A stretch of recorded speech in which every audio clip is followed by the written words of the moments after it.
Shruthilaya family. இன்னைக்கு நாங்க அபிராமி அந்தாதி பாடல்ல 44வது பாடல் பாட இருக்கிறோம். இந்த பாடலுடைய பொருளையும் பலனையும் பார்த்துவிட்டு நாம் பாடலை பார்ப்போம்.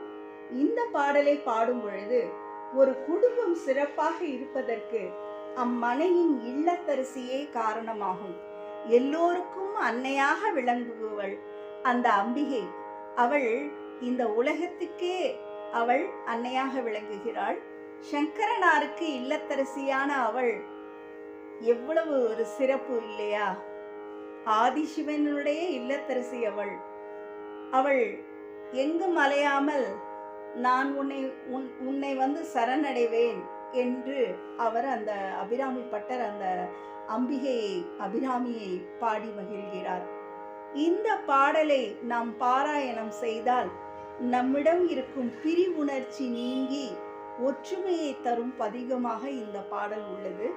இந்த பாடலை அனைவரும் பாடி நம் பிரிவினைகளை நீக்கிக் கொண்டு அனைவரும் ஒற்றுமையாக வாழ்வோம். தவளே இவள் எங்கள் சங்கரனார்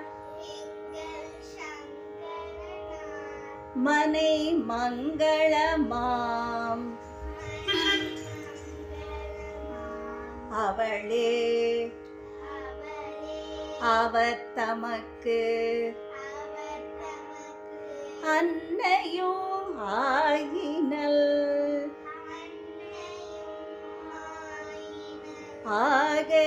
ஆகையினால்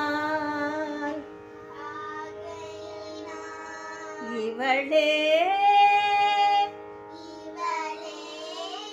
கடவுளர் யாவருக்கும்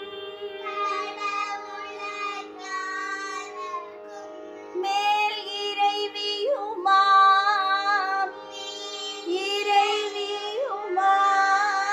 துவளே இனி ஒரு தெய்வம் உண்டாக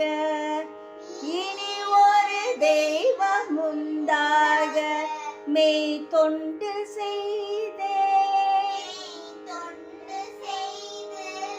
என்று அந்த அம்பிகையை வணங்குவோம். அபிராமியின் அருளை பெறுவோம். நன்றி, வணக்கம்.